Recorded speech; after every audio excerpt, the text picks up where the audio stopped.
Hello and welcome on into MBE Live here on this Friday night here in the UK. We'd just like to welcome you on board here on our YouTube channel and of course our Twitch stream. I'm one of your co-presenters, Stephen John McLaughlin. Our other co-presenter, John Christopher Walsh, is in the house. You got Peter, Stephen. And yeah, Peter. Yeah, that's a confirmation name, John. That doesn't count. It's not in your passport. And I was going to say special guest, but he's not. He's an official movie burner. It's Gianni Damaia. Welcome on in, Gianni. Sorry, Gianni. 2 seconds. I'm going to turn It's you an up. absolute pleasure to have you in. We have been talking about getting you on the show for, it must be about 1 or 2 years now, Gianni. And what better way to do it than to discuss 10 amazing films from 2021. Now, before we do that, I am going to just mention your honourable mentions. Oh, by the way, guys, you can check out the reviews on our homepage on movieburnerentertainment.org and you can see the full list there, but we are talking live about it as well. But some of the honourable mentions, and you do highlight here, Gianni, that you cannot fit them all into a top 10. It doesn't mean they're not great films. You said it yourself, they are fantastic in their own right. And I'm just going to mention them very briefly before we get into the sort of mix of the top 10. And the first one is, of course, Belfast. John, you were just talking about that a minute ago there. It's a film that I do want to see. I think it's something that connects with... We're Scottish, by the way, if you didn't notice. And it's something, just across the water. And the Ulster people it's something that we can relate to. Scots. Yeah. Rhea another land. And The Last Dragon is the second honourable mention. We've got The Suicide Squad in there. We did a out-of-theatre review for that, I think, John, did we? I can't remember. Yeah, I think we all enjoyed that. It was a better film than the first one. We've got some our people friend. Did enjoy it. Yeah. There was someone banned from the channel. Yeah. Oh, yeah. Do you remember that? Yeah. I think he didn't like James Gunn. Yeah. And he was trying to get us to. He was trying to put words in our mouth live on air. That's not going to happen, pal. No. Our friend is in there as well. Our friend, and we've also got The Eyes of Tammy Faye. Great films. But we're here to talk about the top 10 that Gianni has picked. And coming in at number 10, it's Spider-Man No Way Home, which reminds me that was the last time we were Stephen's flipped, on. Incidentally. We were on the shot. Just know, Stephen's I'm very actually, self-conscious. I'll tell you something. I am actually stalling here because I'm using my MacBook to sort of reference things, and it came up with an update. So I'm trying to find the screens here. They've totally changed everything about. Listen, so this movie speaks for itself. It does. It Director does. John Watts, fantastic director. Who else could have pulled this off? Who knows? Sam Stars could have. Tom Holland, Zendaya, Benedict Cumberbatch. By the way, Tobey Maguire's in there. Spoiler. Andrew Garfield's in there. Spoiler. Alfred Molina, he's in there as well, and the great Willem Dafoe as well. But there's a whole host of stars in there. Jamie Foxx as well. I only found out recently, before I hand it over to you guys to discuss this film, and obviously why it's in at number 10, Gianni. Your man, Ralph Fiennes, and I can't remember, is it Thomas Hayden something? I can't remember, the guy who played the Sandman. Yeah. They're not actually, they're not in this film. It's actually stock footage. Was it? I didn't know that. I realised that. That's why they were obviously in their present form, if you like. They weren't in their actual. I found that out recently as well. I was also totally caught. Oh, I was blown away. You get so wrapped up in the movie. Yeah, you don't even really catch it. But guys, listen, just come in when you want. Talk about the film. I think we've talked to Hein Legg. I'm going to let Gianni talk about it because this is the whole point. I will come in and obviously bounce off you, Gianni, about this movie. This is one of the movies I have seen on the list. We were speaking about it off air before we came on.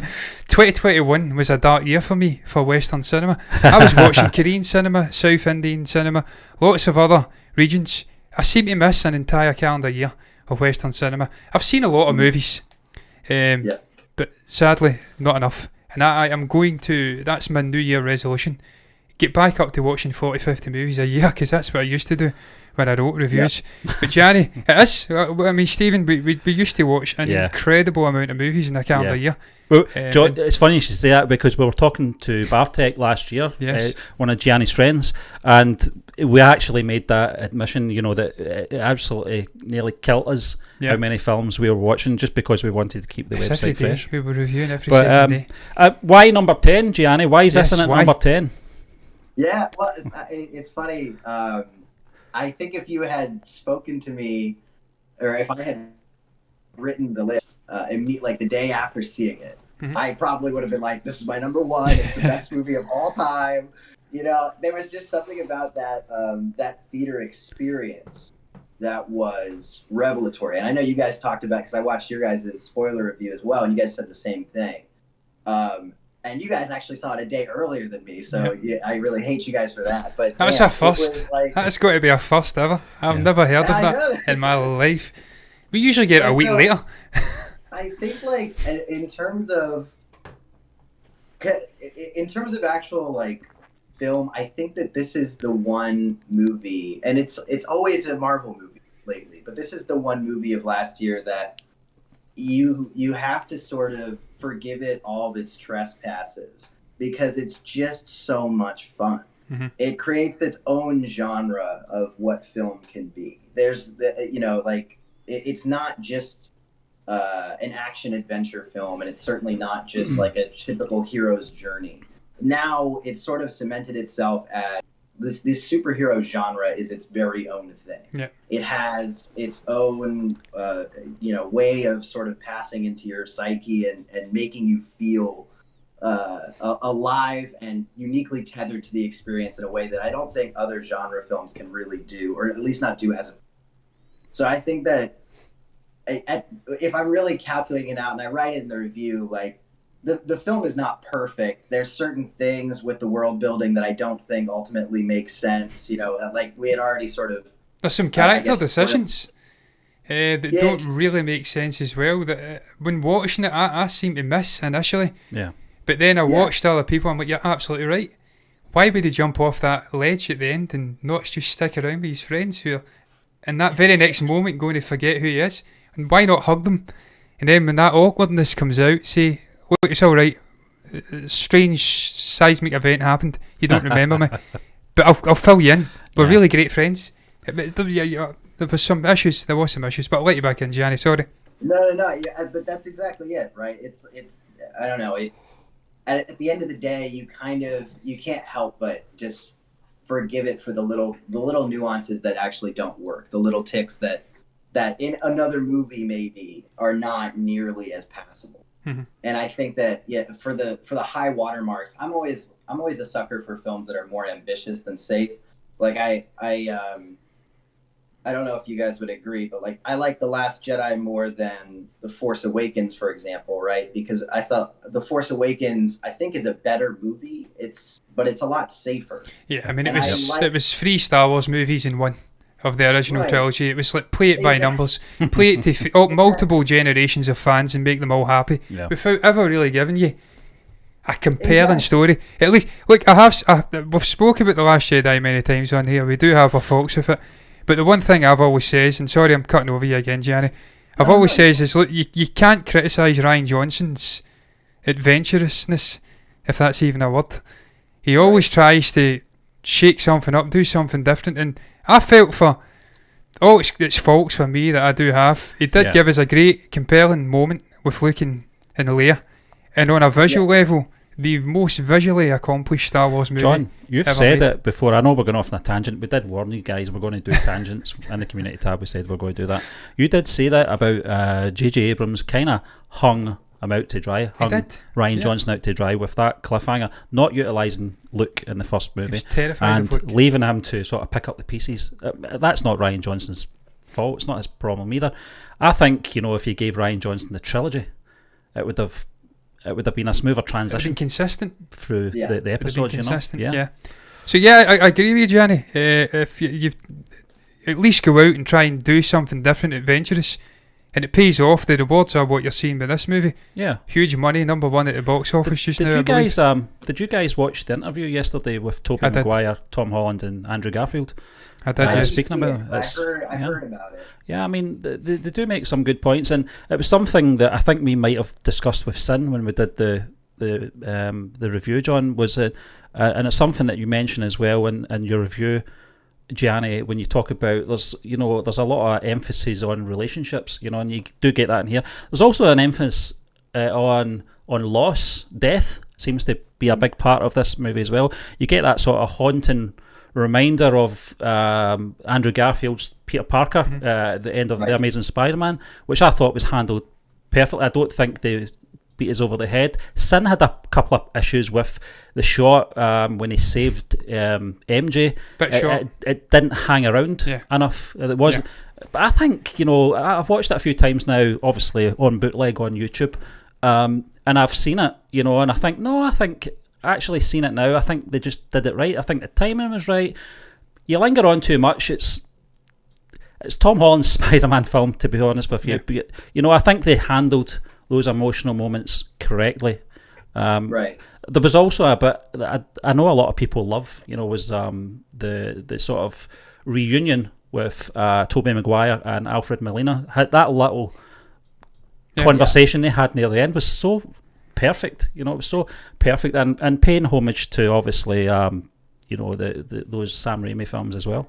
Gianni, I don't know what your thoughts are on it, because there was a moment in the interview where Andrew Garfield says what he liked about this movie, perhaps more than he seemed to enjoy it a lot. Obviously he was part of it, he's biased, but he liked the fact that they shook up the traditional Spider-Man origin story and perhaps gave us it in the third act of Tom Holland's journey with the character, the death of Aunt May, and then also the impact that has on the character. That's something that's usually reserved for the first movie in a Spider-Man trilogy or set of movies. Is that something you enjoyed? Because it's certainly something that Andrew Garfield liked about this movie. He thought it was quite, he says, I think, and I'm paraphrasing, he get emotional watching it, because he's also, his journey with the character, he's seen what that impact of that event is on Tom Holland's Peter Parker. I don't know what your thoughts were on that and that element in the movie. Yeah, I loved it as well.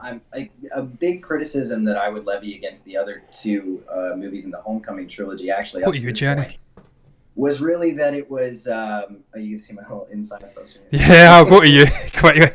You can see it down there as well, because what I haven't done is I've not copied the actual logo down there, but we'll ignore that. It's Discord. What's and all.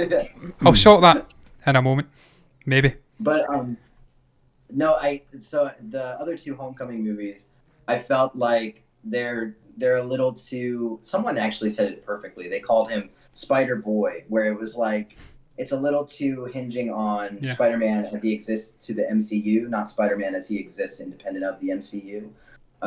And a lot of that has him sort of uniquely tied to Iron Man and things that you don't typically associate as a fan of comics with the Spider-Man character.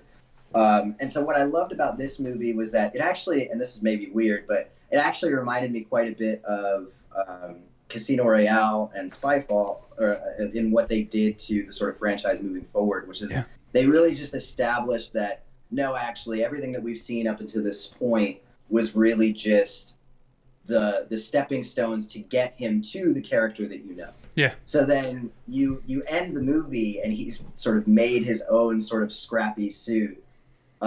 And he, swings out into the city as the sort of new Spider-Man. And now no one really knows Spider-Man because of the things that it cost him to grow to this point.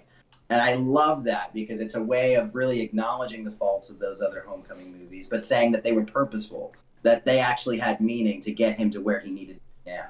So it's one of my favorite things about the movie as well, I think. He was quite immature. And he was a kid. We spent a lot of time in that sort of school area, and that just him learning to be that superhero, as you says, his interactions with your Tony Starks, maybe using his suit, his technology as a crutch. So I liked that as well. At the end, the fact he does it's a regular suit, he goes out, he's a free man, and he's been shaped by this tragedy and all these elements that have played up to that event. I liked that as well. I did. And he's a free man, and he still chooses to be Spider-Man. Yeah, and exactly. That's the important part of it, right? And football's friendship, yeah. He can do perhaps. anything. He can go white forever, but he decides to still wear that suit. Yeah, and that's the key. It was amazing, and that's the making of the character. Yeah, that's what Spider-Man's all about. And I'm hoping if he does continue, and that is this character, he's going to be a borderline leader figure, because he's a very powerful character. He was always my favourite character growing up in terms of Marvel. Also, I grew up, I was a teenager, I was ripe for the Sam Raimi movies, so he's always been the one I've had a soft spot for. So I'm hoping that he does continue, but if not, I'm sure they'll pass the baton off to another great actor, a younger perhaps actor. But look, yeah, we're going to move on anyway to number 9 on the list, and it's The Power of the Dog. Now, a movie that I refer to directed as having a lovely all-black cast. I was getting mixed up with the other Western movie. Yeah. Sorry about that, Gianni. John, I am listen, tripping. I am tripping. I was going That's on this list too. It is. Yeah, It I was happened going to before, I mention, think. this is one of John's favourite genres, and there just there doesn't seem to be enough Western films getting made these days. It seems to be a dying breed. But this was directed by Jane Campion and stars Benedict Cumberbatch, Kirsten Dunst, and another one of your favourite actors, John, Jesse Plemons. Jesse Plemons, the Yeah. everyman's character actor. He is. He never seems to get the true credit he deserves because he always acts in movies with absolute stellar, legendary figures, if not behind the camera, in front of the camera. So he's always this bit part player, but he's absolutely incredible. There's just something about the guy. He can do everything. I think he was in Game Night, and then he'll go and do a big sort of serious drama movie in the same Irishman or something like that. Yep. I mean, he's like the... But he's memorable. That's the key. Every time he appears in these films, as you said, as a supporting actor, he always makes his presence, and he doesn't waste any time on the screen. Now, number 9, John. Gianni. This is coming in. Now, this is on Netflix, and it's on Netflix here in the UK. Yeah. So, that film, The Power of the Dog, is the one I'm going to catch this weekend. Because I'm intrigued though. I'm going to ask Gianni something. Yeah, go for it. Yeah. I watched another great Western, Slow West, Michael Fassbender, Cody Smith-McPhee. God, I love absolutely incredible movie, isn't it? It's absolutely incredible. I know that knows that movie. It's the ending where they go back and look at every death that's ever happened in the movie, and they just show you in lingering shots. And just this young sort of Scottish guy getting into the West, he's out of sorts. Fassbender's a sort of wise, sort of grizzled, experienced outlaw. He guides him. I just loved that movie. I was intrigued to see Cumberbatch almost playing the Fassbender role in this movie, and Cody Smith-McPhee once again in a Western. I thought he was outstanding in Slow West. How does he do in this? I'm intrigued. It's a really sort of subversive film in a lot of ways. My parents famously hated that it made this list. So shout out to them. They'll probably get on. If they're not watching live, they're watching. They're not Western fans then. Yeah, it's not so much that they're not Western fans, but I think The Power of the Dog is a really interesting movie because I don't think it really takes shape or it really tells you what it's actually about until the end. And the end totally sort of subverts what the whole film was sort of building to at the start. Because you kind of think that it's this... Because it's a movie with a lot of pervading sexual tension, right? And it's something that Campion, I think, likes to talk about in a lot of ways. I mean, even Top of the Lake pervades a lot of sexual tension in talking about it's the sort of a sexual assault, right? So Campion really knows sort of how to capture this sort of effortless promiscuity of people just in the frame of the camera, not necessarily showing them have any sort of overt sexual activities. And I think that The Power of the Dog, in some respects, is her best work in that way because it's really talking about how people can sort of use or I guess sort of I don't want to say weaponize, but use that sort of sexual promiscuity to capture I guess maybe take revenge, or I don't want to. I'm trying not to spoil. This is why I should have watched it. I should have watched it. I reacted to the trailer. I was aware of this movie. It intrigued me. It looked brilliant, right down to the little score moments in the trailer. I don't know why I've not seen this movie. I says to you before I come on, it's my sort of New Year resolution to right the wrong and watch as many goddamn movies as I can possibly watch. And I'll start with this and the other Western because I do love a good Western. And look, man, I like that. I like what he says about leaving it to the very end to watch and give you the message. That's something I've enjoyed about perhaps the likes of an Ari Aster movie or something like that. Slow burn. They'll just give you enough information to keep you interested, and then it goes crazy at the end. And it'll tell you, I like a slow burn. reveal that, and the fact that you're utilising that with a Western setting as well. It's just something I enjoy a lot. So. It's interesting because, like, because I also, we're talking about The Harder They Fall, which will appear later on this list, and they're like, what I love about those two movies coming out in the same year is that they couldn't be more different. Yeah. But they're both uniquely Westerns, right? And so, like, they both capture that aimless feel of the classic West, right? Yeah. Two different eras, but still the same sort of hyper masculine, sort of pervading sense of danger from things seen and unseen, right? Yeah. And what I love so much about The Power of the Dog, again, is really just like you haven't seen it yet. Yeah. And my favorite thing to point out to people is, like, it rewards you for really paying attention. And the very first line that you hear in the film, the very first line, literally gives away pretty much the end. but it does not connect with you until you get to I love that. Yeah, when the penny drops, yeah. Yeah, I love that. There's I'm can't off the top of my head thinking movies that there's obviously The Sixth Sense is probably the best example. Usual Suspects as well. They give you the Usual Suspects. They give you little pieces of information. You're perhaps subconsciously taking it in, but it's not until you go back and watch it many times you realise, they're doing this. It's all leading to it. I see what they're doing there. So I enjoy that tremendously. And Absolutely. I think it was Sorkin who said it best. He said that the best film twists, 10% of the audience has to get it before it happens. Yeah, it's like that's the perfect margin because you're giving them just enough. The audience feels smart. 90% of them is dumbfounded. That's like exactly the amount of clues that you have. And even the 10% of people who have cracked it will still have the joy of being able getting the reveal. They'll still be like, yes. Yeah. They'll feel more connected to it because they guessed it. I'm trying to think of examples of movies that have done that in recent years, and for the life of me, I can't think. I think sometimes when they do that, you do feel a little bit. We spoke about it. Some people, when they see a magician doing a trick on them, they're going to take it one way or another. They're going to be either in awe of the actual illusion, or they're going to be absolutely raging because they've never seen it coming. And I think a lot of films do that, but that's why I really appreciate you not giving any spoilers on this, because I am going to watch this over the weekend, Gianni. But definitely, I think Benedict. I mean, we're not. Well, Benedict. Benedict, a guy that I first watched in Sherlock.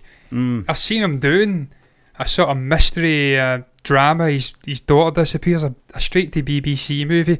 The guy does this. He does big Hollywood Marvel blockbusters. I love the actors that can do that.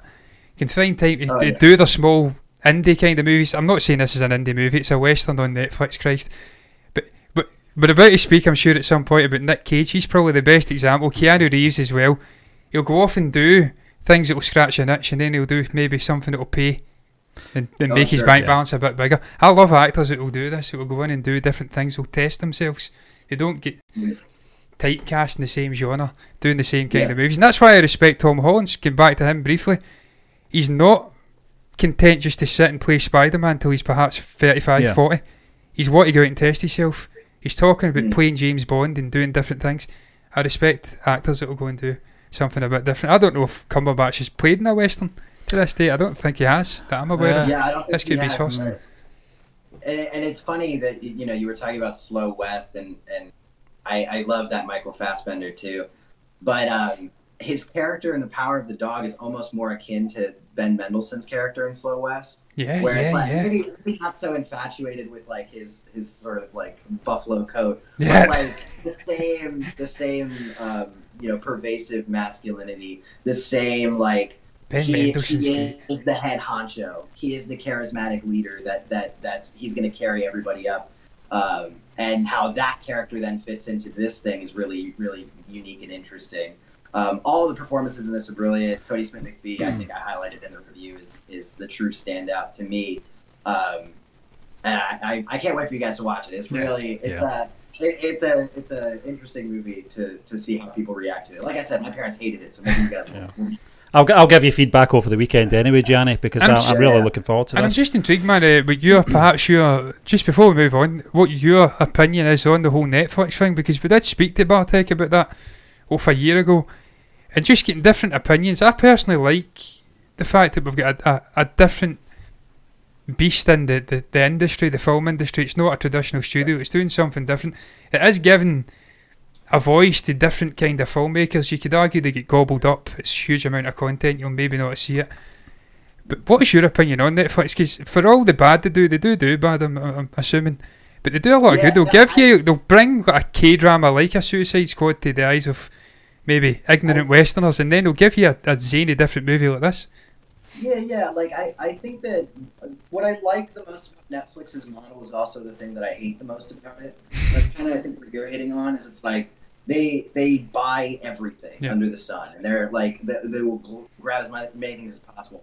But there are so many indie filmmakers in particular, particularly people that have like the budget range on their film from like under $1 million to under $4 million. Those people all uniformly say that without Netflix, their film probably wouldn't have ever been seen, right? And unless they're producing it themselves, and even then, it's like the cost investment is just not worth it to put it up on Amazon for 50 cents rental. So I think that the Netflix model for all the shit it probably deservedly gets. Sorry, I don't know if I curse on the show. No, listen, I'm usually swearing every 2 seconds. Have you seen our reactions, Gianni? I'm trying to be very, very good today. I've been warned to swear too much. And I've got a very wide vocabulary. I don't have to lean on swearing, but I do tend to do it. It's like Billy Connolly. Nothing quite gets the point across better than fuck off. But John, you can get away with it. Every time you swear, it's way funnier.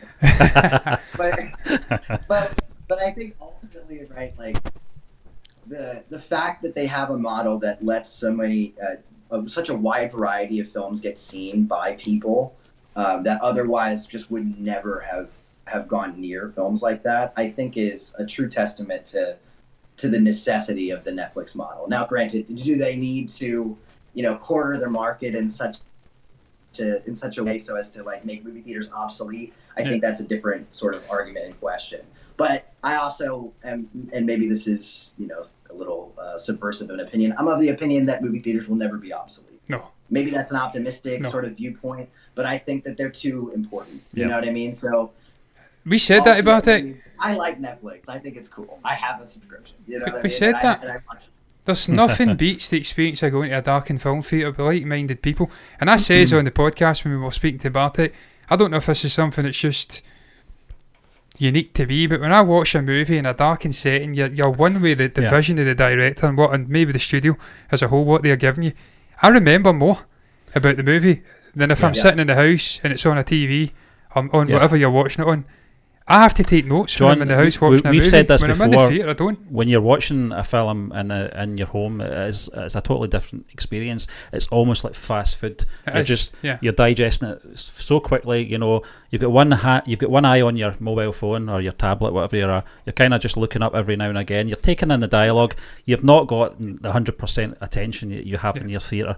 And I think the likes of your Denis Villeneuve, who we're going to talk about in a moment, his vision is clearly for cinema. It's not for Netflix. You can just tell a filmmaker and what their vision is and how it should be projected. And I think there's not many directors out there, Martin Scorsese being one of them, who's utilised the Netflix platform brilliantly. He gets it. He understands it. But you've had a few. Alfonso Cuarón, Paul Greengrass. Yeah, you have, John. But what I'm saying is, you have got ones like the Spielbergs as well. That up to was it Apple? He's been working with. Yeah. It's his production company. I think he just takes a. That have it's a separate entity. Have a more old-fashioned outlook on how cinema and how film should be presented, and it's certainly not on. I understand on the digital platforms what they're saying. And look, briefly before I move on, I searched it up. The farewell Lulu Wang. I remember watching the Variety. I think it was Round Table, and they asked her. She got offered Netflix as a platform. She says it was a great offer, but ultimately I was concerned about being swallowed up in a mass of content. So I went A24. May not make as much money, but I'll build my name slowly but surely. So there's always different avenues for filmmakers in the today's society, for lack of a better word. Yeah, you can do a lot worse than A24, by the way. Yeah, just incredible, aren't they? I love that studio. I was physically pained when there was rumours last year of them trying to sell. I'm like, don't do it. Please don't do it, man. Covering that, John, We've already lost Fox Searchlight. Any other model is they're not going to respect that particular niche genre of film that A24 I mean, you get The Lighthouse, Robert Eggers. Yeah. You get The Witch. You get movies like that. Those kind of movies appear on an A24 studio. You don't get them in Disney. And now they're being copied by major studios, and they're not as good. Yeah. You know what I mean? Yeah. So it's a different sort of. And that's why I never understand directors going after the likes of Marvel and stuff. There'll always be a market for interesting, independent content. As many eyeballs that are on Marvel, there'll be people like myself who like both, or people who just love good independent content. We've got a great independent film theatre here, and they do a great job of projecting that content out. So there's always some eyeball want to watch different content, unique content. It's not all about Marvel, despite that shield behind me, by the way. Listen, I love both. We're going to move on anyway to our number 8 in the list, and it is Denis Villeneuve's Dune. Speaking about independent content. Now, when we went to see this, did we review this, John? I can't remember. We did review this, Stephen. We gave this an A. I think at that point it hadn't been officially confirmed, although I think everyone and their dog... It confirmed on the night. Yeah. We reviewed it. Yeah, that's right. You brought it up. That's right. Yeah. You're absolutely right, John, because we did a little intro within breaking news that the studio confirmed the part 2, as if we didn't know that was not going to happen. Denis Villeneuve, starring Timothée Chalamet. I could be here all day actually saying who stars in this film. It's like who's who. Rebecca Ferguson, who we all love. Zendaya, she's third in the billing for some reason on IMDb. She's in it for 5 minutes, but she has got a presence. We were talking about actors and Listen, I like Zendaya, and we'll get into that shortly. There's like a Cynic comes on. Not a fan of Zendaya. I quite like Zendaya. You speak about actors that will do something different, that will test themselves. She goes off and does a sort of black and white piece with John David Washington, if that's what his name is. I always get it mixed up. Is it David John or John David? I think it's John David. John David. John David. Yeah, she'll work with him and do a small sort of pandemic piece, then she'll go off and do a huge big blockbuster Denis Villeneuve movie. So I like actors that test themselves, that do things different. Another film, Gianni, that when you look at your top 10, it's so high up in the rankings, or low down I should say, in the rankings, coming in at number 8 now. If some wouldn't have it on at all. Well, this is the thing, and I don't know why would you not have Dune in your top 10? The book is very Marmite. It's very... Yeah, the book is, John. People love it. People have a real hatred for it. Yeah. It's like everything else. Everything will connect different. Yeah. Depending on who you are.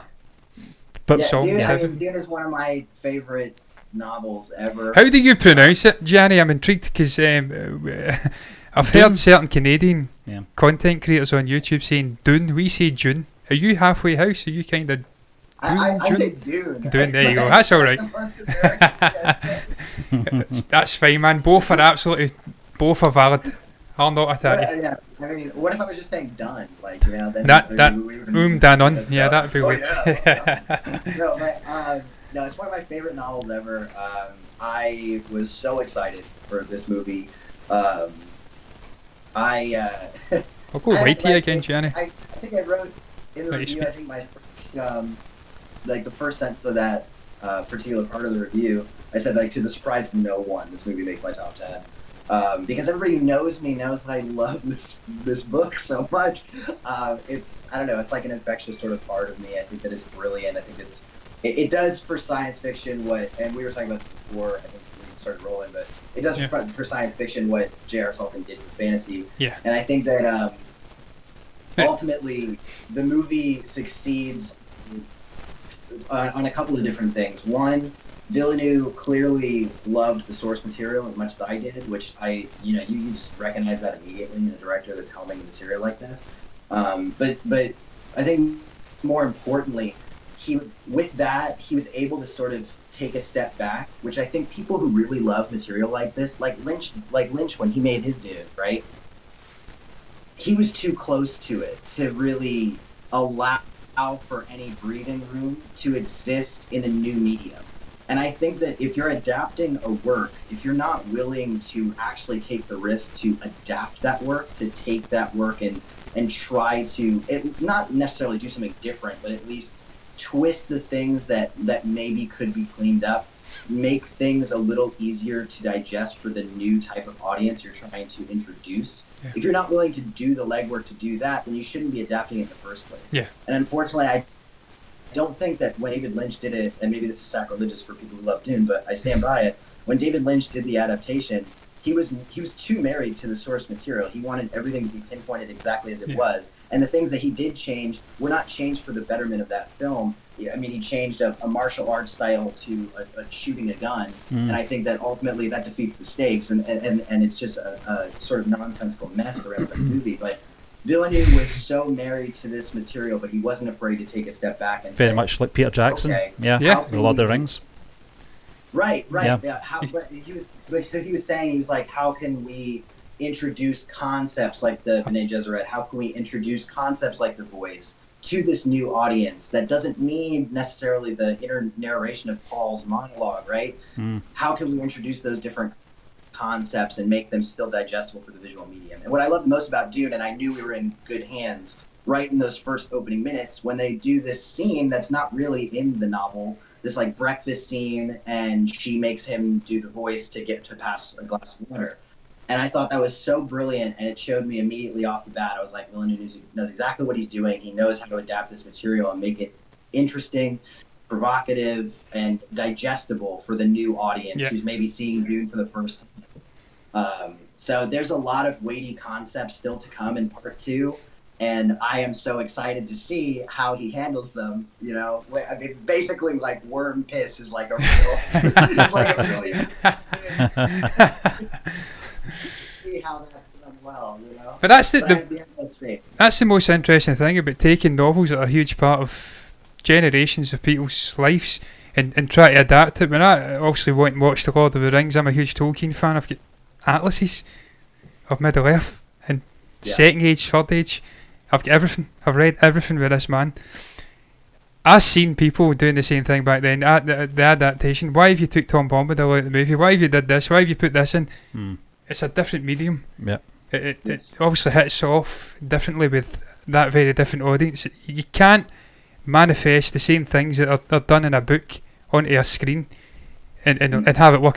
Tom Bombadil for me was a terrible character anyway. It felt out of place. There was no need for it.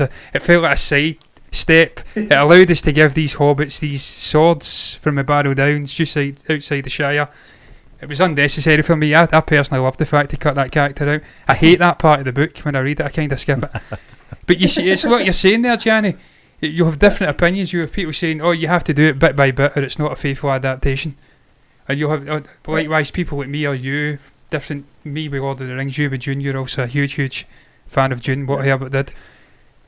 Taking that mindset that you have to do something different, you have to be fluid in the adaptation. You have to cater for people who are coming in who have perhaps not read the books. So I like that fact that he did, and he took such complex stuff going on in this world with this power, the voice, all of this incredible lore, and he made it digestible to people who are perhaps not huge fans of the novels. He came in, and that seemed to be the prevailing theme from people who were fans of both the books and hit off with this movie. They thought he'd done a great job of making it digestible, of adapting what was, I think, seen as an unadaptable novel. People thought for a long time you can't do it, it's impossible because there's too much going on, and I think that's why it was necessary to split it. Some of my friends still haven't seen it because they think it's unadaptable, and I keep telling them, I promise you that this movie is more than just state-of-the-art special effects. This is really a totally unique adaptation that I think that people really should take a chance on, even if they maybe don't like really heady science fiction. I still think it's worth your time to at least give it a shot, because it is you have to just sort of be open to these things. You know what I mean? Like there's the Lord of the Rings of the world, the Godfathers of the world. Oh, sorry, that's embarrassing. The Godfathers of the world, the Citizen Kanes of the world, and the Dunes of the world.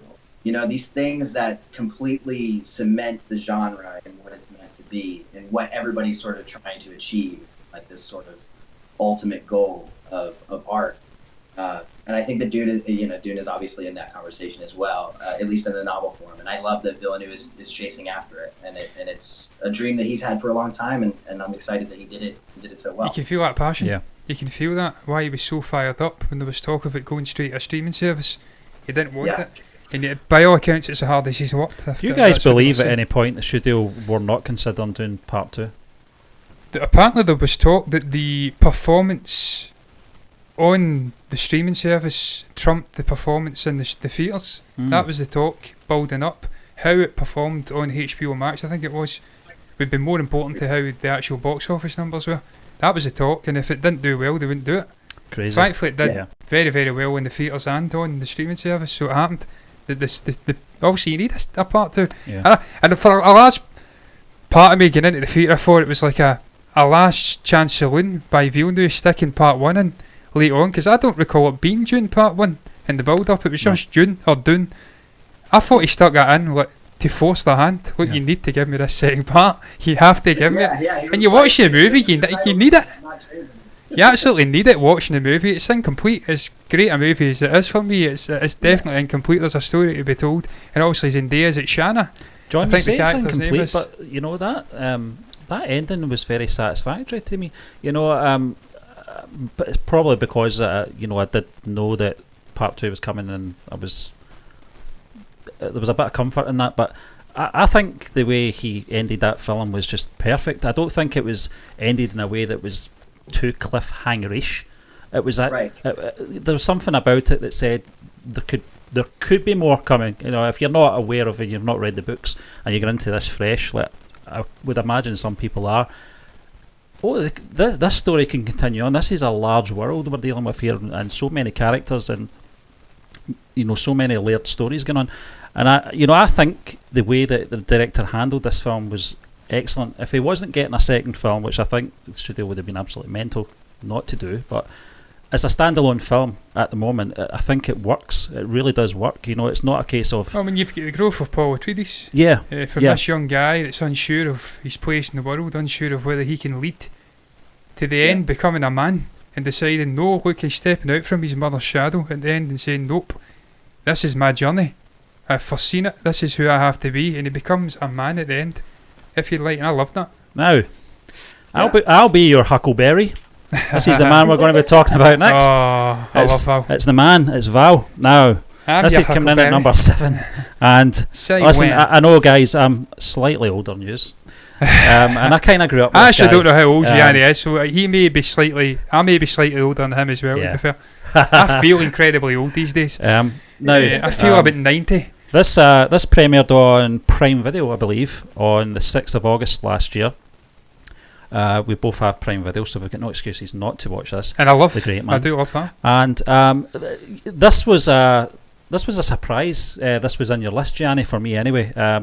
It being a documentary. Now, the documentary... It's an interesting concept, though. I've read It's very interesting. The documentary centering on the daily life of actor Val Kilmer, featuring never-before-seen footage spanning 40 years. Now, that's what I'm talking about, you know, from seeing him in Top Gun, Tombstone... He amazing, you know, and then seeing him in Batman. He was a good Batman. I don't care what anyone says. I'll fight anyone to the death. He was not a bad Batman. Yeah, it was just George Clooney was a bad Batman. Val Kilmer was not a bad Batman. George Clooney wasn't Batman. George Clooney was George Clooney in that film. But I'll fight anyone to say Adam West was a bad Batman as well. That leotard, that lycra, has no place with Batman. That's why I will forever love Tim Burton. I just think of Only Fools and Horses over here when I think of Adam West. No. It's terrible. Tim Burton saved Batman. I don't mind Adam West, but I mean, so we get a documentary in this list, and I'm going to just ask why this documentary? What does Val Kilmer mean to you, Gianni? Yeah. I mean, you guys, I've been writing for you guys since like 2018, I think. Yeah. And, I mean, you guys know I'm not really a huge documentary fan. A lot of people love them, and I think that's great. For me, I think the things that documentaries are always lacking are, I mean, one, there's sort of like, they're heavily reliant on mystery, and I think that is sort of like a contrived way of engaging audiences. But I also think that a lot of things that the documentaries tend to do is they tend to lack any sort of, you know, visual aesthetic or cohesive visual aesthetic. It's always just sort of scrambled together to try to capture whatever action is happening in the moment. Anything that will better bolster or influence generally a mystery. And all of my favorite documentaries tend to be the things that are more the slice of life and things that have an aesthetic that's that's not afraid to capture just the general sort of nuance of an everyday life.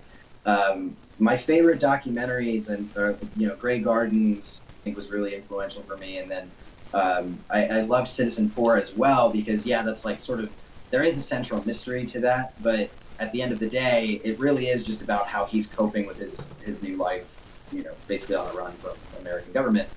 And not to get too sidetracked or anything like that, but those are... sidetracking's good, Gianni, don't worry about it, it's absolutely fine. Don't ever worry about sidetracking, right. That's my absolute thing. I go off and speak about things. Sadly... I just want to gauge your interest. But anyway, I think that Val is... Obviously, it has the added touch of your main subject is also the cinematographer. So everything that's captured in the film is of interest to the subject itself and always bolsters his own view and outlook on life, which also tethers to the sort of central themes. He says several times throughout the piece that it's a movie that he wanted to make a movie about acting. He's always wanted to make a movie that's about the craft that he went to pursue. And ultimately what Val is about, I think, or in my sort of interpretation of the film, is it's about the fact that Val Kilmer, one of the most, notorious, like one of the most prestigious, I would say, actors in American cinema, felt like he never actually really got the chance to do the thing that he loved. That performance, that acting, was never something that was really achievable to him. It was always buried under the monotony of different things that he had to do in order to keep sort of influencing the craft. And so he just so happened to be really good at it and sort of fell into success on like a lot of different things. But ultimately, he probably would agree with this statement. He could probably count on one hand the amount of times that he actually felt like he got to do the craft that he loved. And I went to performance school in university. So it was already a topic of discussion that was really, really neat to me. But really, the thing that I loved so much about Val was the vulnerability with which he shares his life. Completely unafraid for those sort of moments that may be a little too personal for most documentary subjects. And he did that himself. He went out and he said, this is the story that I want to tell, and I'm unafraid to show you that I was a sort of controversial figure in the early 2010s. I'm unafraid to show you that the divorce of my wife pretty much broke my spirit. I'm unafraid to talk about the death of my brother and how that impacted me so greatly. And I think I think that if documentary filmmakers or just filmmakers in general really want to see a film that could teach them, I think, a lot about what vulnerability needs to be captured in order to create effective art, I think that they can learn a lot from Val. And so I certainly did. Sounds absolutely incredible. You gave it high praise, man. You've actually got me want to go and watch it now. Yeah. And I'm not a huge documentary guy. No. But I tell you, I'm looking up and it is getting Oscar buzz. And I'd like to know your thoughts on it. Obviously, they have expanded the Best Picture category out of 10 pictures. I would love 10 nominees. Love to see that all up there. But I think that it's a little too niche. I think that a lot of people that I know were hesitant to see it because they thought it was a vanity project. Yeah. But if you know anything about where Kilmer is at in his life now, that's definitely not the case, and it's certainly not what the film is portraying. So I think that if you're sort of putting it off for that reason, I think go ahead and watch it because it is really worth your time. And the concept of exploring the sort of human behind the art as well, I think that's something that's very interesting. Yeah. It's not something, and it's why I do like watching the sort of round tables and getting an insight into the monotony, what it takes on a day-to-day basis to be an actor, because you think of the glitz, the glam, the red carpets, doing your dream job. The Hollywood Reporter roundtables were always my favorite thing. You don't see that side. You don't really get to see the humanity of these actual superstars, these actors, whatever you'd like to call them. Yeah. And I think that's so interesting because he has had a very, very interesting life. I mean, he was battling cancer, if I'm right in saying. I'm pretty sure he was battling cancer. Yeah. I actually searched that up. I was thinking this today, has he still got cancer? What is going on with Val Kilmer? Because he was, I'm pretty sure he had something going on. I don't think he has cancer anymore, but he does. have a very It was his throat, wasn't it? I don't know what to call it, but there's like the hole in his throat. Yeah. I forget the term, but it's A tracheotomy. I can't remember. I don't know. I'm very Something much like of the same opinion as you guys. You know, in terms of documentaries now, I think the sort of cardinal sin that a lot of filmmakers make when they're doing documentaries is that they kind of go for the obvious in terms of the subject being something we all know, you know, and it's very rare that you'll get a documentary that John and I will review, and sometimes we are prone to do it out of more It's usually indulgence, musical sort of related like things we'll Beatles do or with something like that, you know. And sometimes because you can sense the passion. Yeah, but sometimes you do sit back and you go, you know, I know how this ends, you know, so why am I doing this, you know?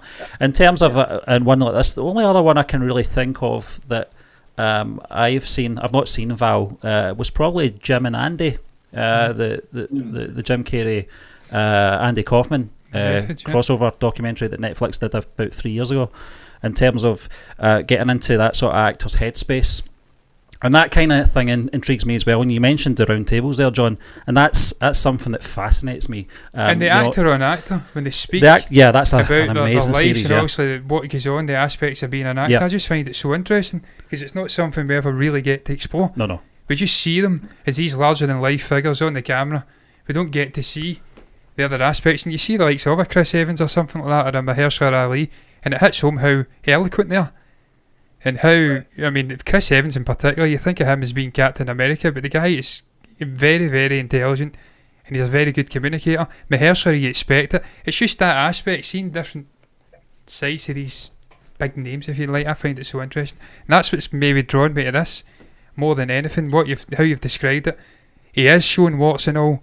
He's showing various aspects of his career, his day-to-day life. By all accounts, the cinematography is incredible in this.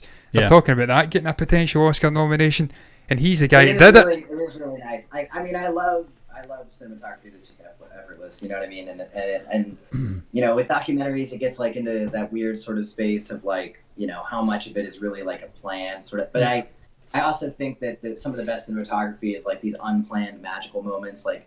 All Malick films, I think, have the best cinematography, and all of them, you know, are pretty much the best ones, shot by Lubetzky and done in natural light, and all of them were happy accidents. You know what I mean? It's these like ethereal moments that just capture like the sun rising over two lovers on a beach, right? And like that stuff to me is where cinematography blends into its own unique sort of art form that then bolsters filmmaking. So I mean, Val I think it's brilliant. I totally think it's worth your time. If you haven't checked it out already for all of that. I'm going to check it out. John, do you know something? I'm very embarrassed to say that none of us have checked out. We were aware of the documentary, and I don't know. As I says, I'm not a huge documentary guy. Yeah. That's my get out there. But I will watch it because I'm a huge fan. I do love Val Kilmer. I've grown up with this guy's movies. Love him. He shaped my life one way or another, be it with the Batman or with some of the other great movies he was in, like Tombstone, which it embarrasses me to say I watched fairly recently. And I seem to miss, and what a movie it is. Another one of my favourite actors, Kurt Russell, in there. I think you were 4 years old when it came out, John. I was 4 years old, so it would have been excuse you for that. Yeah, a bit neat for me. But we're halfway through the list now. We're on to number 6, and it is The Harder They Fall. I don't even know where I'm at. There we go. Directed by James Samuel, and this is starring Jonathan Majors, Idris Elba, Zazie Beetz. Just Regina King. My eyesight is terrible. I'm wearing glasses, by the way. Stephen doesn't need glasses. Delroy, I clearly do because I'm struggling to read that. It's eye strain for Stephen. Me, I've got astigmatism. Gust. Delroy Lindo is in there, and Lakeith Stansfield. But there's a whole host of stars in this film now. John, we were going through the list, I think, 2 weeks ago when it was sent over. This was the one I was going to watch last night, but I was too busy putting stupid animations together. Well, it's on Netflix here in the UK. It did premiere late last year, November 3rd, on Netflix, and it was in selected theatres. Did you see this in the theatre, Gianni, or did you see this on Netflix? I saw it on Netflix. Yeah. It was on my list. I mean, Western is, I think, my favorite genre, though I will say that, like, though it's my favorite genre, I say that with the caveat of, like, I think none of my favorite films are Westerns. I just, I love the genre so much, but I feel like it's kind of like horror, where I feel like I love the genre so much, but nothing captures exactly what I'm looking for in any given moment. I'm still looking to be scared in my adult years with horror. I'm looking for that movie that will scare me. It's true. It's not game. There are definitely movies that I think are, like just classics and brilliant things that I watch over and over again. But The Harder They Fall, I would say is among them. Not because it's like particularly ambitious, and certainly not because it's like really subversive. Certainly not because it completely breaks the mold of like what genre film is. Simply because it is unabashedly a Western film. And it is so unafraid to lean into all of the familiar tropes and things that we all come to love about that genre in and of itself. This tale of revenge, these, just like angst-riddled cowboys, these sort of nefarious goons who you can't help but root for. And like all of these things sort of come to a head with a brilliant cast. This is one of the best casts of the year. I think everybody in it does a stellar job. And it really is. It's incredible. The writing is so lovely. Like, all of these characters have their own little quirks and whims, and it really feels like, and I'm a huge nerd, so I play a lot of Dungeons and Dragons, but it really reminds me of Dungeons and Dragons with my buddies. Not because it's certainly not a fantasy, right? But like the way these groups sort of integrate together, the way each of these people have to sort of inadvertently work together one way or another, the way they're bonded so closely is really, really unique and special. And then when they have like these little side moments, like there's this, I won't really spoil it, but there is a sort of excursion kind of late in the second act where all of a sudden the heroes are forced to do something, like essentially rob a town, right? And the way they sort of concoct the plan is so perfectly them. Like, you just feel so comfortable with this group of people and the way they get together and the way they form plans. And the villains are all perfectly reflective of the heroes. So like, you're constantly really nervous that your heroes could die because you know how effective these villains are at enacting their plans. So it's just really, really interesting because you get to the end of this movie, and again, I won't spoil anything because I know you guys haven't seen it. The end of this movie, it's already gotten you so comfortable and familiar with the fact that this is just a typical Western story and you're just along for the ride, that by the time it reveals this like sort of third act twist, all of a sudden the movie decides to reinvent itself and you're like floored because, again, you've been so accustomed to just this delightful sort of gruesome journey that you've been a part of. They're not at all expecting it to give you a whole other revelation right at the end. And it completely redefines what the film is. I finished it. I watched it immediately again because I was just so delighted by it. That's high praise, man. That's high praise. One of those that makes you want to like watch more Westerns. You know what I mean? And that's it. That's there's something about the genre and just the vibe of it. You go, I mean, I grew up watching them at my grandfather's house. Yeah. That's how I get hooked in Westerns. The Clint Eastwood ones, to a lesser extent John Wayne, he was always an Eastwood man. And now I am an Eastwood man thanks to my grandfather. And now it pains me physically that Clint is getting old. It worries me. We'll not go morbid. We'll stop ourselves before we go there. We'll not darken the mood. But there's a generation of talent, the likes of your Sidney Poitiers, who are now starting to pass away, and it pains me. Because I grew up watching these guys through my grandparents. But there's something about the genre that's unique. It's just got that vibe to it. It's gritty. And it is, you spoke about it in the last one, the Cumberbatch one. I'm blanking already. Dog, Jesus Christ. I keep wanting to say The Day of the Dog. I don't know why I keep wanting to say The Day of the Dog. That sounds like a Western movie, a World War II movie that my grandfather would watch. That sounds like a good movie. I would watch that. The Day of the Dog. I'm thinking about Wes Anderson's Isle of Dog, which I absolutely loved. I went to a theatre to watch that, a tiny little intimate theatre, and it was beautiful. I love anything that's got dog in it. That's what I'm saying. There's just something about it. You spoke about in that last movie, you've the tropes of a Western, the sort of angst, the devil-may-care attitude. There's a freeness to it, that setting. You can go off and essentially do what you want. There was maybe a hope back then that it's a new world, you can maybe find your place in it. You had a lot of Scottish people going over there, bizarrely, and try to find a place away from the cold, harsh wetness of the Scottish Highlands. That's something you feel in these movies. There's something about it, that the good, the bad and the ugly. You're trying to find your way in this world. There's a lot of vagabonds, but there's also that sort of morally just. I don't know, I'm gibbering here. I like westerns, that's what I'm saying. I don't know why I've not watched this. It's an absolute joke. I love all these actors. I'm looking at the list. Idris Elba, he's my personal pick for Bond. Yeah. I don't care if he's 50 odds, whatever he is. He should be Bond. He wears a tuxedo better than anybody, or a suit better than anybody. He's got that ability to have that gentleman sort of way about him, the way he speaks. Jonathan Majors, I fucking love Jonathan Majors. I swore again, I don't even care. I loved him personally, and Loki, and I cannot wait to see him playing Kang the Conqueror and just getting his teeth into that character, the different variants, what he can do with that. I think he's absolutely stupendous.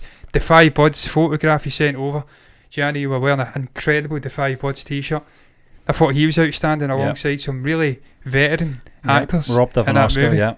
And Delroy's in this. I'm intrigued, how does Delroy do in this movie? Because I personally think Delroy, despite the incredible performances of last year, I think he should have been nominated for Best Actor for his performance in Defy Buds. I thought he was unbelievable. Some of the narrations to the camera.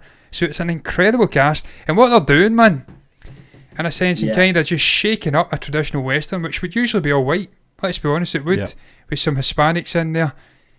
That was just the way those movies were consumed. I love the fact that we are now doing things. We're representing, we're showing different people, because that's what the world's all about, man. It's a melting pot, we're all different. We're not, I am like Casper the Ghost white. Stephen's maybe a slightly different white. We all look different, and it should be represented in cinema. And I love the fact, maybe hot in the heels, maybe not so hot in the heels after the Black Panther, that we're now getting to see all black cast in a sense. So I think that's so interesting. I cannot wait to watch it. I'm giving a shit though. Sorry, Gianni.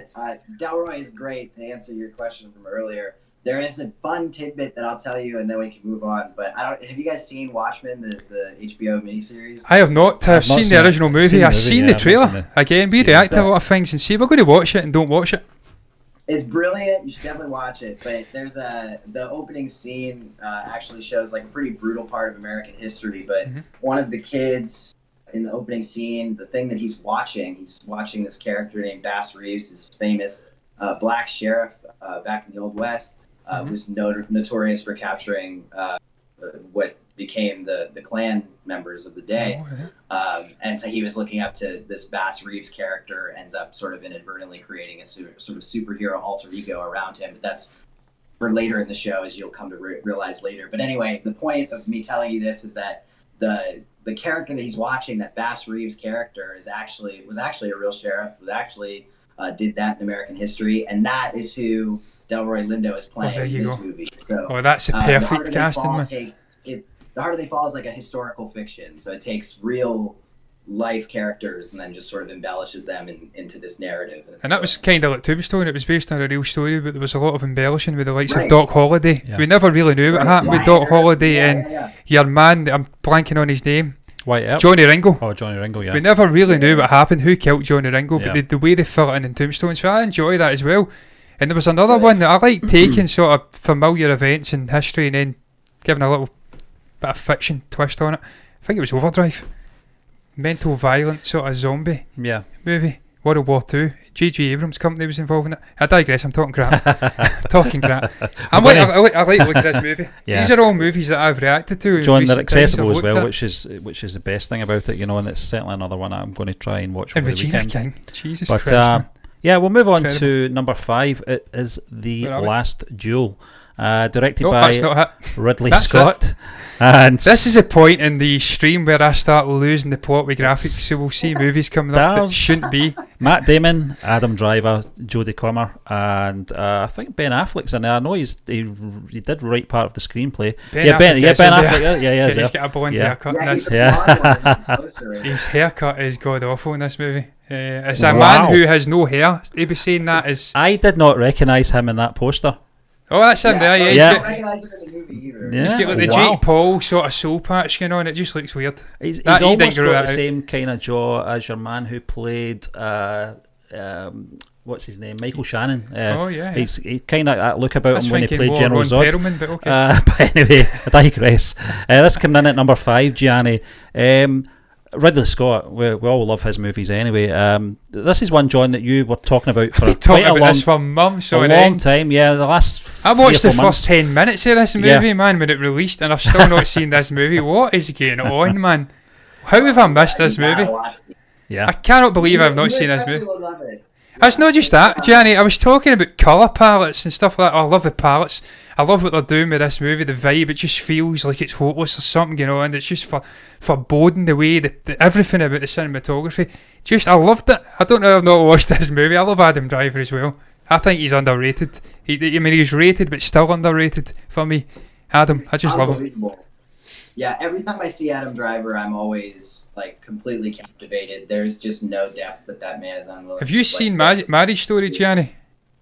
I loved Marriage Story. Oh, Jesus Christ. My list last year that I wrote. Yep. He's incredible, man. He's absolutely outstanding, Adam Driver. And to be such a bastard in a sense, to be this sort of carefree, just caught up in the arts kind of character in that movie, and then to just completely turn it and make you kind of hate Scarlett Johansson. Adam Driver always has like a dark humour in any character he plays.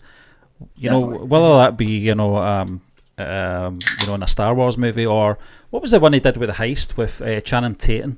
That was an amazing film. He played his brother. Oh yeah, they were Southerners. They were Southern American. I can't remember what it was called, but I always got it was 2 words, and I always get the words around the wrong way. I always got it wrong, but can't remember. There's just something about the guy as well. I love, and I think just his sort of range and his depth in acting, and there's nothing that this guy won't do. He's a risk taker, Christ. A Jewish guy infiltrating the Klan. Yeah, and he makes it work. Yeah, it's just I let him get off. I'm sorry, I'm talking about Adam Driver. That's another hour. I could speak about that guy for an hour, Gianni. The last show, man. You need to sell me more. I'm already sold in this. It's Ridley Scott. The cast is incredible. Jodie Comer's apparently outstanding. The visuals. Sell me more in this, Gianni. Why should I go and watch this movie? Because I know I should watch it, but you need to now sell me. I would finish say watching that, I started watching it. 10 minutes. I'm of the particular opinion that like whatever you see, you have your favorites, and then you have like what you can call the best, or you know what I mean. Like I do think I subscribe to the belief, and maybe people disagree, that there is a sort of objective level of criticism that you can take a step back from and acknowledge that something may be better than something else. Yeah. And this is why like I have things on the list, and I said this earlier. I think the joke that I had in the review was like, you may think that the Shaggy Dog is like objectively better movie than Zoom, but you may like Zoom more. You know what I mean? Like, so I do subscribe to that belief, and it's something that I hold very dear. What I would say about The Last Duel, it's subjective. It's all subjective. It's objectively the best movie that I've seen this year. There you go. But it's my number 5 on the list because there's just things I personally was had more of an affinity to. But I think objectively, like in terms of you talk about cinematography, in terms of especially the narrative and the way the story is sort of interwoven, and performances, I think they're all uniformly excellent and just progress and get better and better and better the more they sort of reveal themselves. But in my personal opinion, I think this is Ridley Scott's best work since the 80s. I think that he's absolutely unmatched here. And I'm including The Gladiator in that as well. I think that this is some of his most daring and bold work. He is just absolutely on another stratosphere of showcasing just how absolutely harsh and gruesome this world is. You talked about the color palette earlier. I think that's perfect. It's a brilliant thing. Blues and greys and sort of muted greens. It's perfect. Yeah, it's something about pervasive, right? And it feels like it's literally growing on your body as it goes. And that's the film itself as well. It's like, and even you come to sort of realize in the way that the structure of the narrative sort of unfolds is that the things that they sort of reveal to you slowly. It's the little intricacies, the little edits that Ridley like sort of layers throughout the whole film. All of these things just sort of they capitalize on one another, and by the time you come to the end of it, you realize just how deeply the film has actually like permeated into your very system as well, where you come to this epic climax, this epic conclusion that in a lesser film would simply be exactly what it is. It would just be this epic moment, right? And instead it doesn't feel triumphant at all. Feels like you feel like you sort of withered and wasted away along with this this character played by Jodie Comer, and she's the character I'm most intrigued by in this movie. Because I think she's quite standoffish in the 10 minutes I watched. It's all about the sort of duel between Matt Damon's character and Adam Driver. They're kind of fighting. Something's happened. They don't really tell you exactly, but there's an accusatory sort of focus on Adam Driver in the first 10 minutes. That's all I really got from it. But she was quite standoffish and she seemed like quite an important figure. Same with obviously Ben Affleck's character. He had that ridiculous get up, but he was kind of standoffish. So it was intriguing to me, and I heard she was incredible. That was the one takeaway. She was stunning. What's brilliant about like those characters in particular, like the Ben Affleck character, the Jodie Comer character, is that when you watch the film, like at first they're just sort of supporting like peripheral people. And it's not until you start to see their relationships with other characters from those characters' perspectives that you start to actually understand and know what they're up to, what their inner workings are, or how they perceive themselves as well. And so like the way that the character relationships are handled in this film is constantly giving new credence, new weight to how these characters are sort of interwoven together. It's constantly redefining who these characters are. And so like, you know, I talked earlier about the power of the dog, how it rewards you for paying attention. I would argue that The Last Duel rewards you even more for paying attention, because the little nuances, the little things that you notice, the way someone takes off their shoes, even something as simple as that, is actually like a major pivotal plot point. That's incredible. That is incredible. It's unbelievable. It's like, that's a level of detail even I have not seen. Especially if you're a Ridley Scott fan, especially if this type of movie, you saw the trailer and you were like, oh, that atmosphere looks really interesting to me. The movie is nothing but rewarding to you. Yeah, I need to watch it. I promise you, it is so good, so provocative, really, really gets under your skin. In some instances, it's really a horror movie. Like it's completely unafraid of bending genre of politics for its own gain. It's a brilliant film. And here's my dog coming in. Yeah. By all accounts, a story of patriarchy as well. And obviously the effects of that on that world at that point, but then obviously the implications for modern day society as well. We spoke about that before we came on. My dog's destroying me here. Yeah. Big 6.5 stone Labrador. This is something that's still prevalent to current society. We are still seeing a sort of toxic nature to masculinity and the effects of that on women. I don't want to go down the rabbit hole with that, because I'm not intelligent enough to do it justice, but it's something that has to be, a light has to be shone upon that, and I'm glad to see the likes of Ridley Scott using a big blockbuster movie to try and hit this home. Now you could see, I mean, I searched it up there, and the first thing is it a feminist? I don't give a shit. That's not important. You need to be getting this message out. And I like the fact that he's using this, and he's using such a great actress like a Jodie Comer. He's using a great ensemble of male actors like your Ben Affleck, your Matt Damons, your Adam Drivers. For me, undoubted ability that all of those guys have to tell this story. And that was again something that came through when I looked at the reviews, the reactions, that it was an important message. It was getting painted as an aside to the aesthetic, as an aside to the performances. And that's something we always do it, Stephen, when we review movies. We always try to look for the inner meaning. Sometimes I'll go a bit deeper. Yeah. Maybe too deep. Sometimes we go too far, we miss the point, Sometimes we'll look for something that ain't there. And it's maybe just a basic movie, and we'll try to find something a bit deeper. But I always like movies that tell important stories, that portray a good message to the world. And that's why I loved Parasite of recent years. I think it's one of the greatest movies I've ever seen, because of the message it was portraying of society, modern day society, obviously in Korea, but as an aside to the entire world. It's something that's pertinent, the top 1%, the 99 that have nothing. So, listen, Harley's making me very nervous. Yes, I'm going to quickly bail here and shut this door over and control my dog. While you do that, John, we'll move on to number 4 in Gianni's list, and it's Licorice Pizza. And I'll change the graphic just in time. Paul Thomas Anderson. It's probably a story I've not told John, because he's my brother-in-law, but I have haunting memories of Paul Thomas Anderson's Boogie Nights, where my great idea of taking a young lady on a first date to see this film, which I'll not go into, but it was an absolute disaster. There was no second date, but if you've seen Boogie Nights. But listen, one of the things about this guy that I've always picked up on with his filmmaking is that he really captures the genre, and it does make you feel like you're back in time.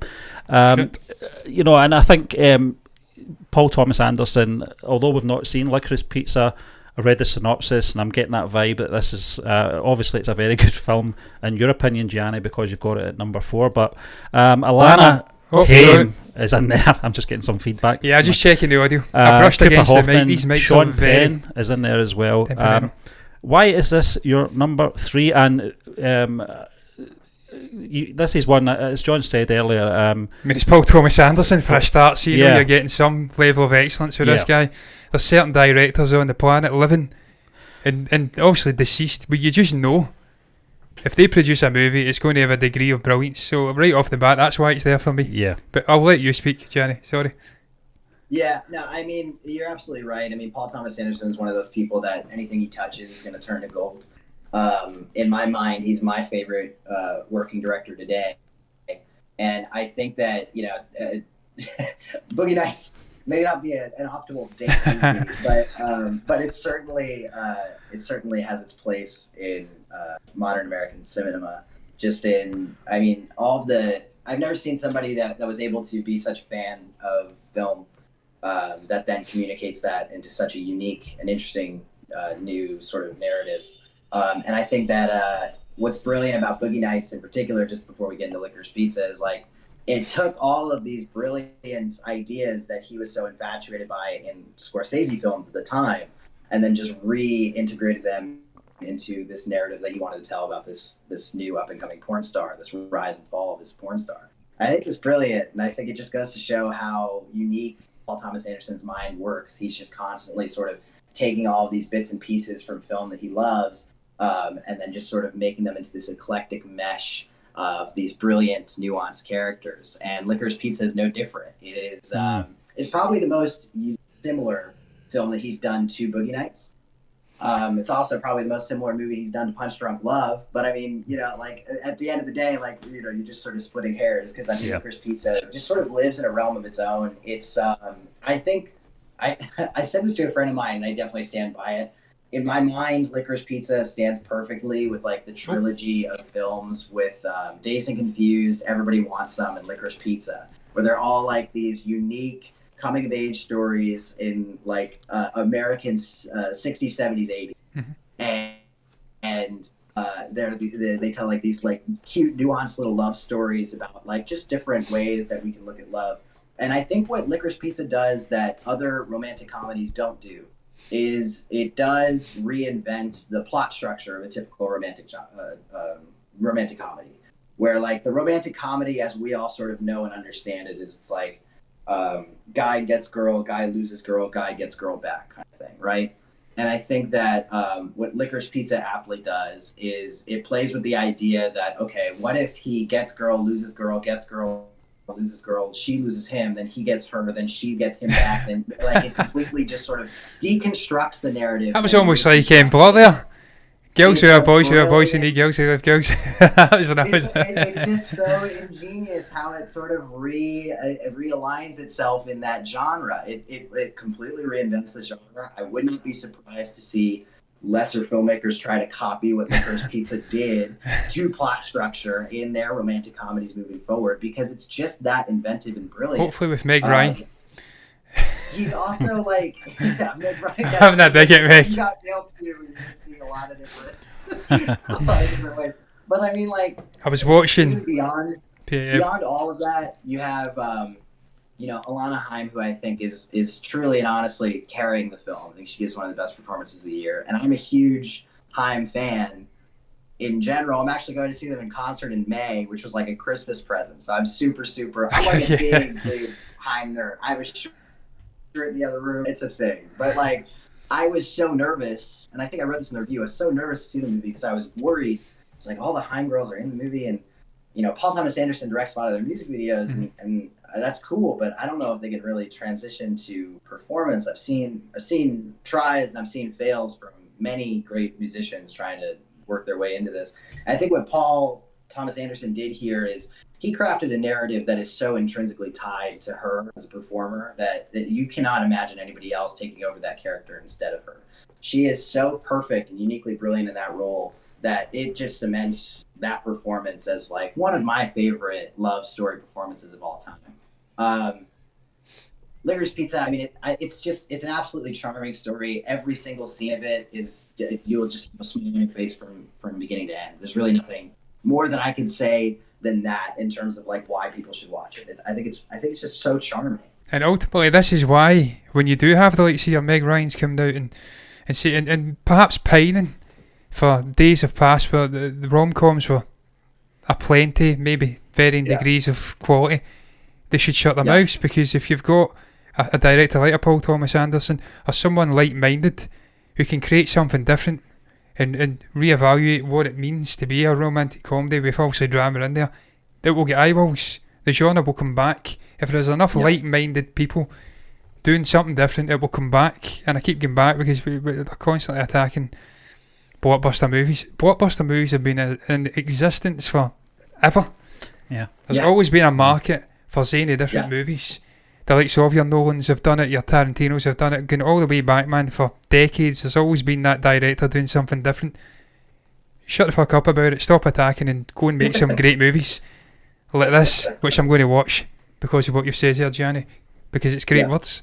And you've just, for you to come out and say it's your favourite romantic movie, perhaps of all time, I mean, that's high praise indeed. But it doesn't surprise me because of the director involved, because he has worked with mindless amounts of talent, man, and he is a guy that's renowned for being one of the greatest directors of all time, so that doesn't surprise me why it's in there, and that's why I said it at the start.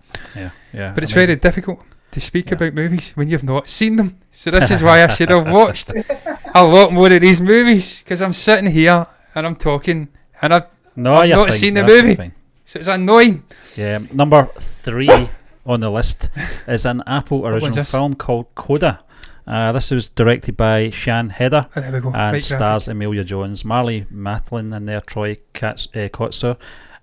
This film, CODA, stands for Child of Deaf Adults, and as a CODA, Ruby is the only hearing person in her deaf family. When the family's fishing business is threatened, Ruby finds herself torn between pursuing her love of music by wanting to go to Berklee College of Music and her fear of abandoning her parents. So I'm going to leave it to you guys just now, because our live chat is getting bombarded with spam at the moment, which I need to deal with. But is it?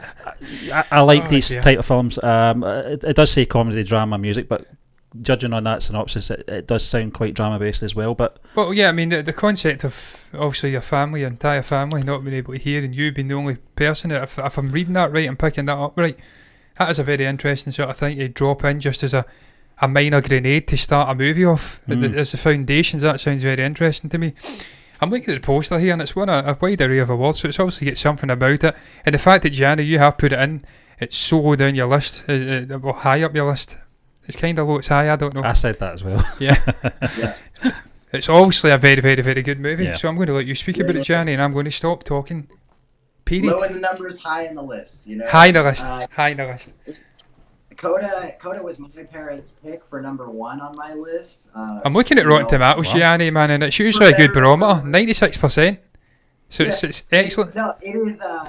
It's a masterful movie. I think that it's brilliant. My family, when I told them to watch it, I don't think they believed me in how emotionally impactful it was. And it really is the type of movie that, like, when you see it, you don't necessarily expect it to crush you as much deeply as it does. And I don't mean that to, like, scare anybody. It's certainly not like it's not horrifying, and it's not like tragedy befalls the family or anything to that great extent. But it's a movie that's so refreshingly earnest in its emotionality. It's completely unafraid to talk about these people as if they're real people and lean into the emotion that can come from just simply people living out their lives.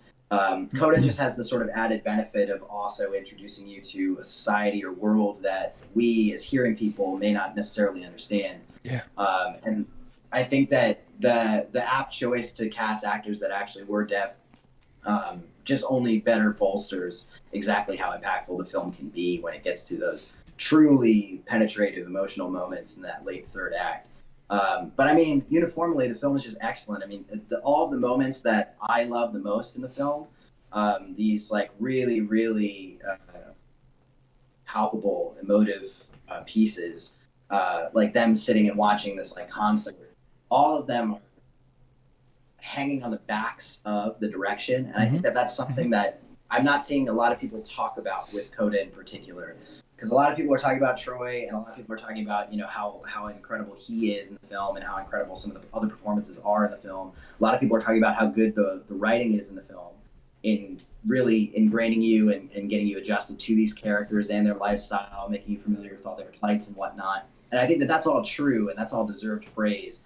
But the direction and the way that the direction actually navigates through those emotional moments is really what makes that movie stand head and shoulders above most other high school experiences, high school coming of age stories, right? And I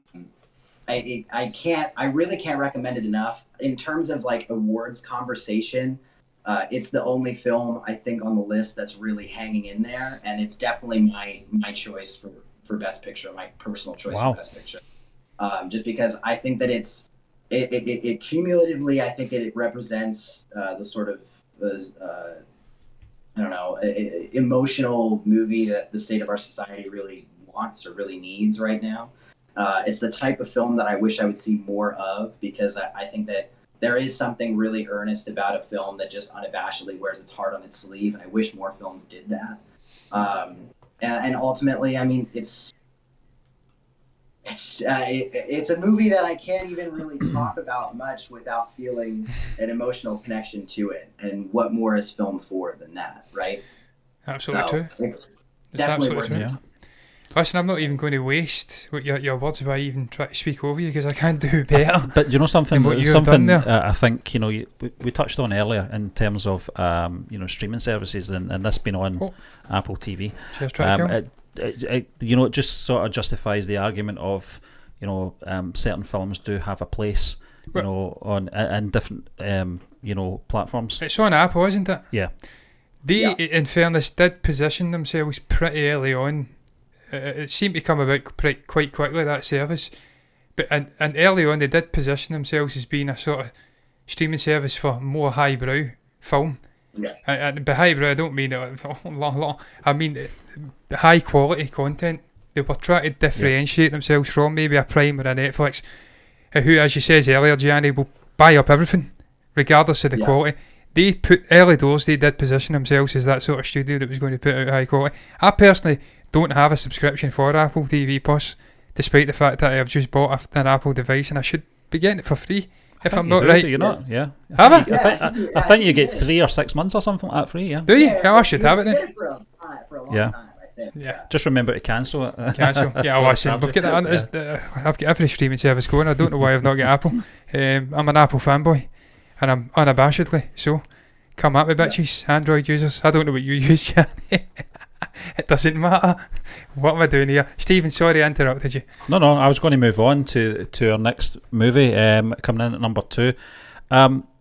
Nicolas Cage was on a round table just round about Christmas time, and I think that he was actually... I've just ruined the suspense of it. I'll go back to Coda. Talking about this film on his round table. He was, yes. And it's a simple title. It's called Pig. And this was directed by Michael Sarnowski and stars Nicolas Cage, Alex Wolff and Adam Arkin. Now, John, you did say for quite a while that you wanted to see this film. Being a massive story, I told you this is a story of 2021 for me. Yeah, but you are a massive Nicolas Cage fan. I'm a huge fan of him. You do appreciate. He's became a figure of fun. In recent times, he's a meme. People like to go after him. They forget what this guy's accomplished. He's an Academy Award-winning actor, and he is tremendous when he's on it. He does do some mental things at times, but he's an incredible actor. And when you hear him speaking, you understand that he has an incredible knowledge for film. He's a real connoisseur of film. This guy gets it. He's off the Coppolas. It shouldn't be a surprise. So I do enjoy Nick Cage. I enjoy the fact that he in certain movies he'll just go 150 mile an hour right into it. Doesn't care. I love that, man. And the fact that he'll do different kinds of stuff. He probably churns out about 50 movies a year. I don't know the exact number. But he's keeping himself going. He's enjoying what he's doing. And that's ultimately all that matters. And on the odd occasion he will put out a tremendous movie. Which by all accounts this is. Yeah, no, Pig is the Nicolas Cage movie in my mind. I've been a long time fan of his for quite some time now, and well, I guess that goes to say with long time fan, brain a bit fried, but I consider him a true artist, a true connoisseur.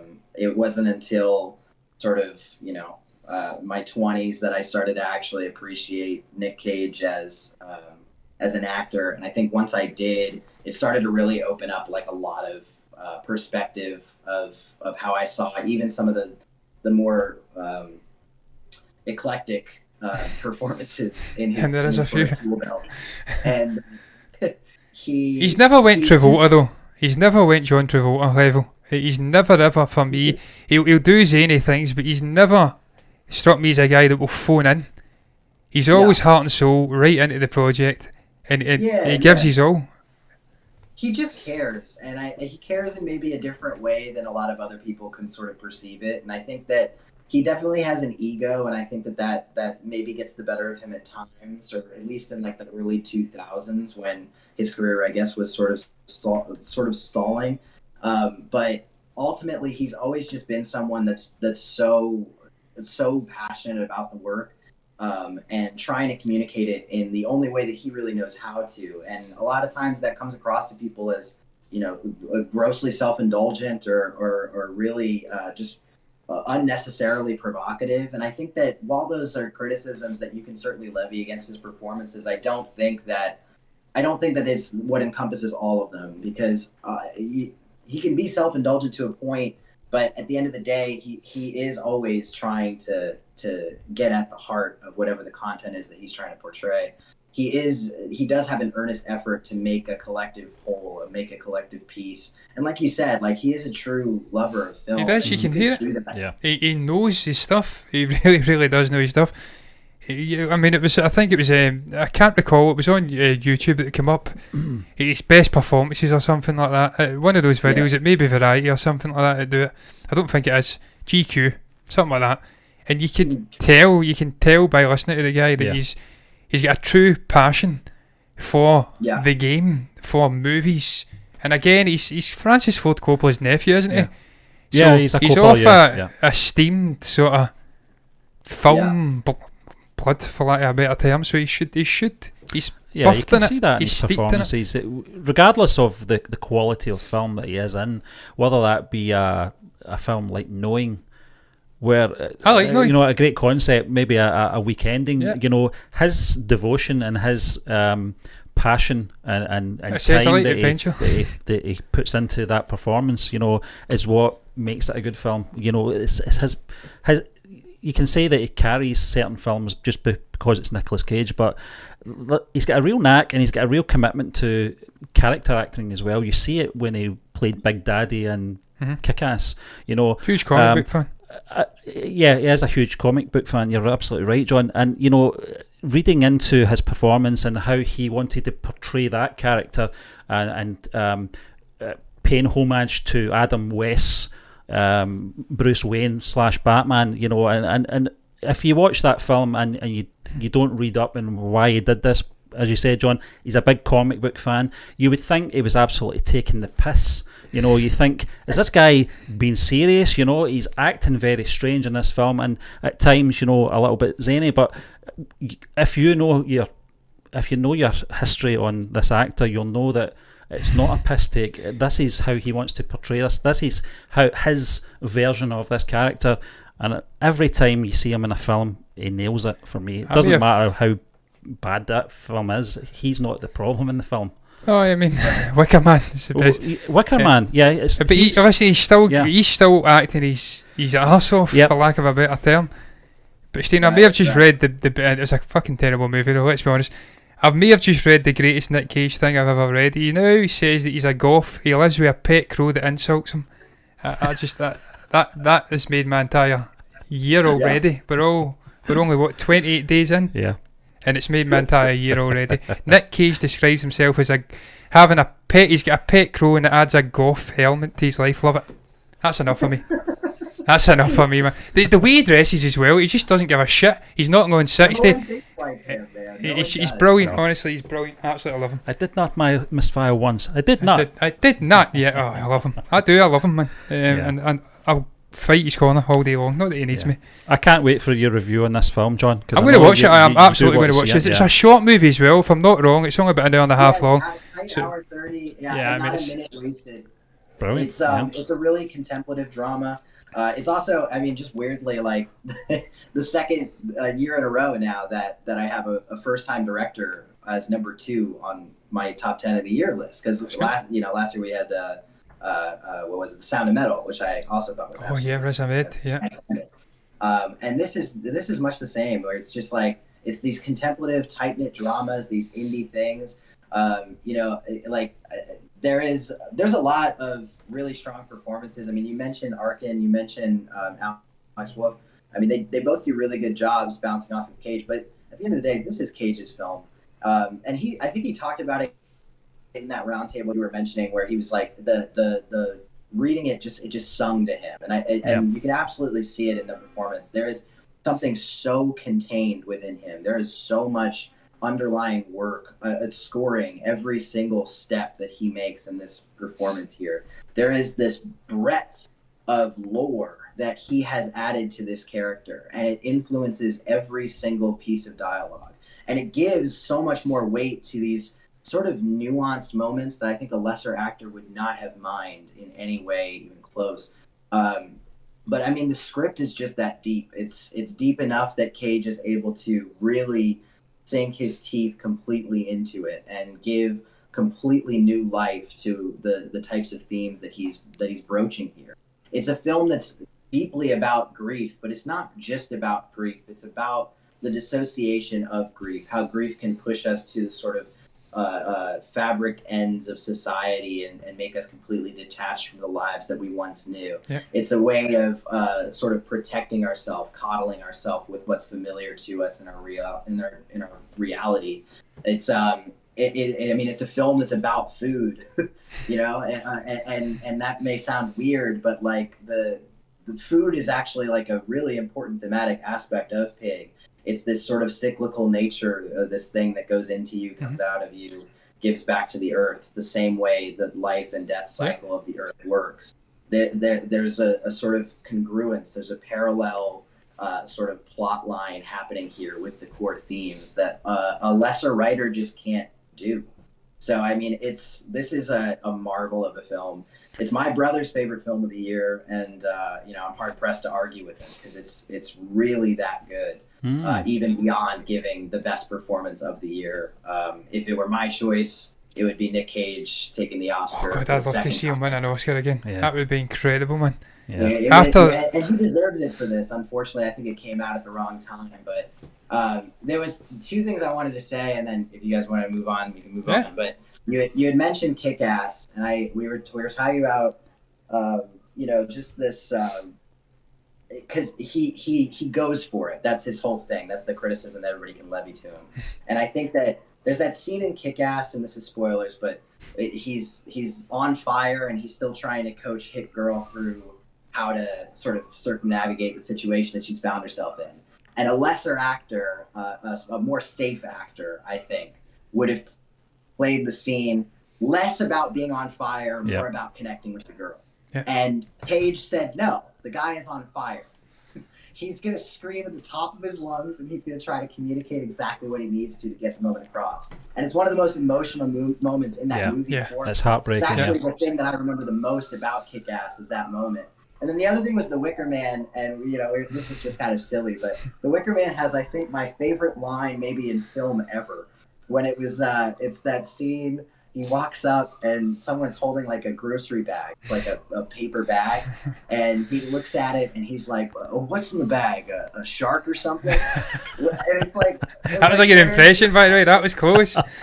What's in the bag? I can't do. But speaking to, like, I think Steven had said in an earlier comment, it's never Cage's fault. And, John had wisely levied The Wicker Man. But I still think it's not Cage's fault because that line exists. Someone else wrote it, and it's in that movie. Yeah. So it can't all be Cage's fault.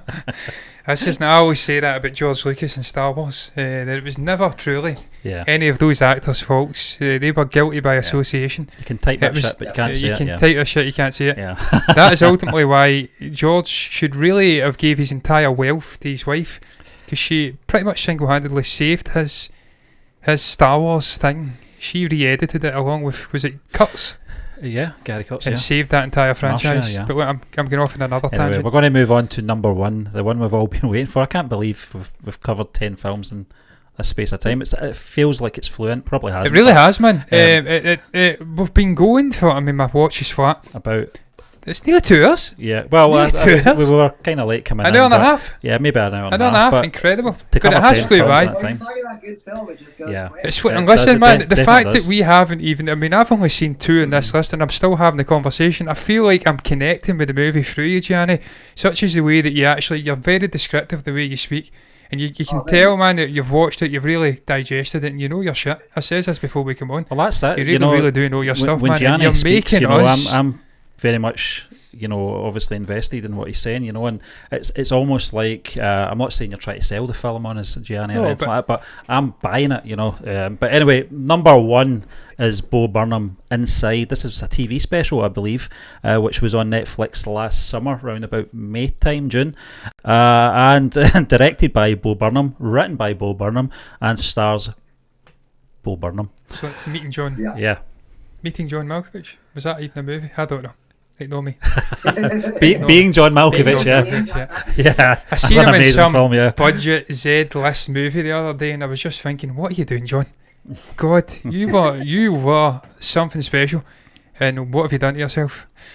I don't know. All actors, all people, really hit that point in their life where they start talking nonsense like I am just now. Sorry, Gianni, I'll let you in, man. Why is this number 1 on your list, man? Because we when we get the list over, we obviously, Stephen posted it up, the reviews and stuff on the website. He did say to me, it's a comedy. Was it a comedy special? Am I right in saying that? It's TV special. A TV special. Yeah. He was surprised at the choice. Now I need to understand why. It was one that I knew was going to be surprising. And that's kind of what excited me the most about it, was I was really excited that someone would reach out and be like, really? Like, Inside is like not really a movie. It's a comedy special. It's a TV special, but it's not really a movie. And I knew it was going to be my number 1 when I saw it.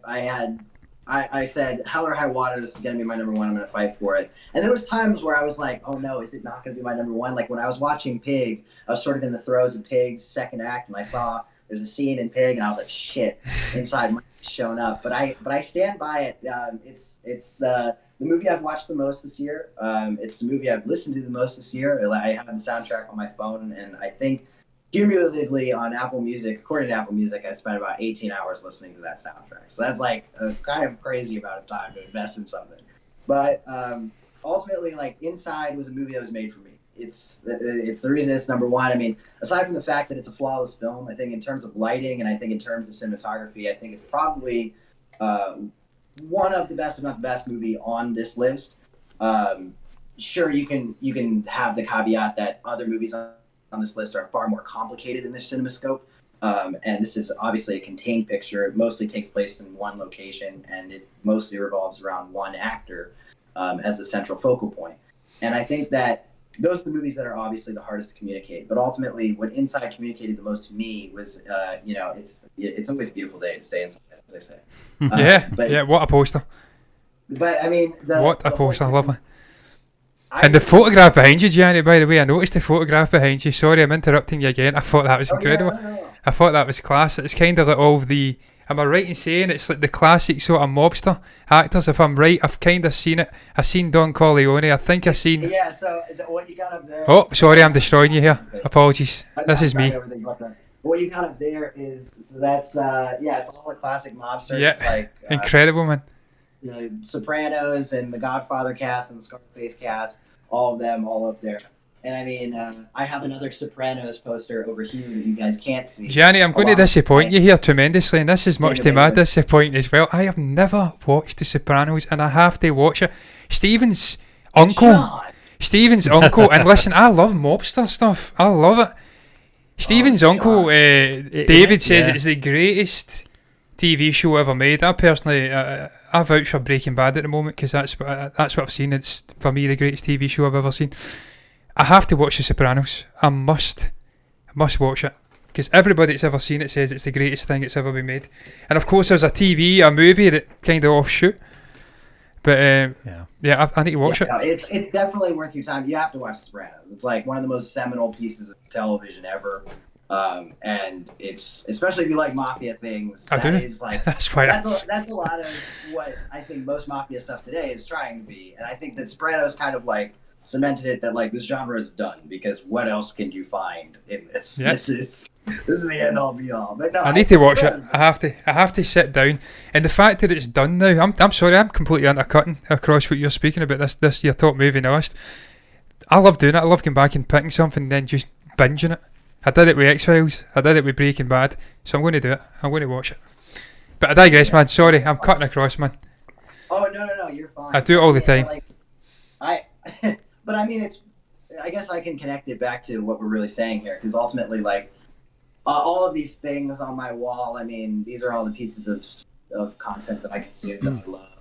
I consider myself a student of this stuff, right? And ultimately, I have always been a student of this stuff. I am, I'm an inside kid. I was an inside kid. I was born inside, and I was bred to be inside. I am, I get consumed in fiction of novels, of film, of television, of all of these things that litter my walls, that you got some that you can see, some that you can't. And that's what Inside is speaking to ultimately, because it's not just the fact that we were all inside due to COVID quarantine, but thematically, Bo Burnham is able to tether that narrative into the fact that the inside kids feel no different. That this is the more of the same, and that if you're inside and you're isolated, you're still not alone. That's a very good concept, because obviously there's been a lot of people from different walks of lives, some more extroverted, who have been deeply impacted by this pandemic. And then there's other people, and I watch a comedian, Brian Lemmy Lemond, and a lot of the people that follow him seem to be quite introverted, and they seem to have actually took this pandemic and seized it as an opportunity to go on and stream and do stuff like that while still indoors. So the concept of the pandemic hitting differently, and people who perhaps maybe felt out of place at times, maybe now feeling, I don't know, I'm talking crap here again. John, no, you're not. You've nailed it, because your own sister loves social distancing. She thinks it's the best thing. Just how the pandemic has impacted people from different walks of lives, and how it's maybe connected as well, because we've all got this sort of common experience. I think that's so interesting. And the fact that you're maybe tethering that to comedy as well. I've always said that some of the funniest people on the planet are the deepest, most serious people. Yeah. And that's why they try to make people laugh, to maybe get away from their own issues in life. The likes of your Robin Williams and stuff like that. They've got really deep, dark places they've been to, and they don't want the rest of humanity to experience it, so they try to make their lives more enriching, more happier. So I think that's interesting, where you balance, you mentioned it earlier, Steve, and obviously Man in the Moon. You balance the sort of eccentricity, the darkness of comedy with life and general happiness, and how it all comes together. So it's an interesting thing. But I'm gibbering, Gianni.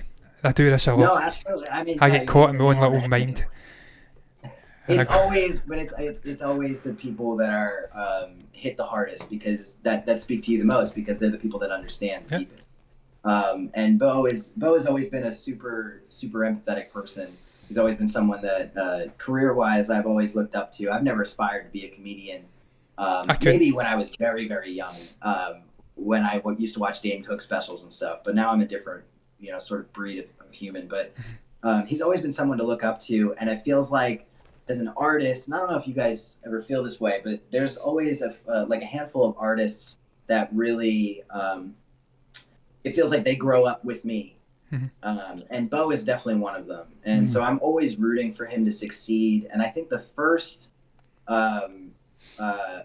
write-up I ever did for you guys, or the first top 10 I ever did for you guys, had 8th grade on it. And it was that 2018 year. And I remember being so floored by it. I was so proud of him, because it felt like he had grown into a director right as I was sort of discovering that I wanted, to maybe be a director, and maybe that was like a path that I could take. And he really just showed that, you can really capture a totally different sort of art style and a totally different way to speak to people than his comedy specials were. And Inside, I think, just doubled down on all of the thoughts that I had about him at that point in time, which was really just that he's grown into such an empathetic human being, a person that's completely unafraid of how he looks at the world, and also someone who's very humbly vulnerable within it. And I'm not, like, there's a lot of things that you could probably talk about Inside. I'm curious when you guys see it, like what other conversations that we could really have here. But I think that something that I see a lot that I guess grates on me a little bit is there is like a sort of permeating theory among a lot of fans of Inside that, Bo is the Bo that is featured in Inside. He is that tragically unhappy. All of the things in it are, he did live in that squalor, like sort of side house in his house.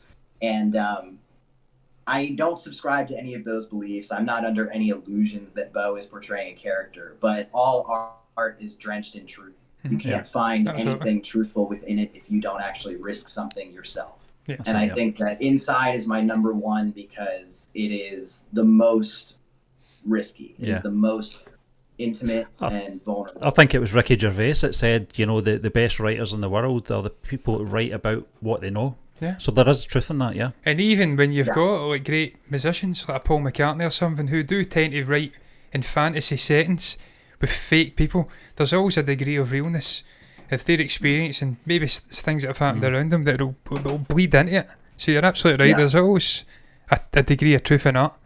But anyway, well, you're a Tolkien fan, I'm a Tolkien fan, absolutely. The best example. Hobbit is supposed to be us. Yeah. That's all we are. I mean, Bilbo is dragged out of that house so unwillingly on this grand adventure. And that is me. I mean, I connected with that. I love my life and all of the comfort and all of the places and all the positions that everything has its place and everything has its way. And, I can be very neurotic, maybe not as neurotic as Bilbo is in the introductory part of that story. But at the end of the day, fantasy, science fiction, any big genre, any drama, everything. It's all about the intimate relationships that we have with people and we have with that we're seeing or witnessing. And it's no different. I mean, I am Bilbo Baggins in that story, and I am Bo Burnham in this one. That's the best analogy you can possibly give, because Bilbo does represents humans, and we do tend to get into a comfort zone and we get used to the rhythm of what we're doing. Sometimes you have to get that shock. You need to be taken outside, maybe not with a 5'6" wizard that's smoking profusely and dragging you on an adventure to see a dragon with dwarfs. But what that symbolises, you're absolutely right, get out there, go and have an adventure. It maybe some things going wrong, but ultimately it will make you a better person in the end. Yeah. And that's something I actually need to live by that mantra as well, because I do get comfortable at things. So I do have to step outside and have my own little adventure, man, and live with the sword and die with the sword. But look, man, it's been an absolute pleasure, Gianni. An absolute pleasure, man, speaking. I don't know how long we've been live, because I have not got the eyesight to see from here, even with glasses. But it flew by. Like 10 minutes. It flew by. It's been an absolute pleasure. We knew it'd be brilliant getting you on, because we knew just by reading the content you're putting on the website, we get a sense of what you're all about. We know that you know what you're talking about. We've listened to the podcast with you as well, man. We know that you can speak your very... And you also do a very good Ed Sullivan impersonation. I heard that, incidentally. That's a long time ago. That is funny. Just a lad, man. Yeah. Ed Sullivan. I can tell you stories about that. That's funny.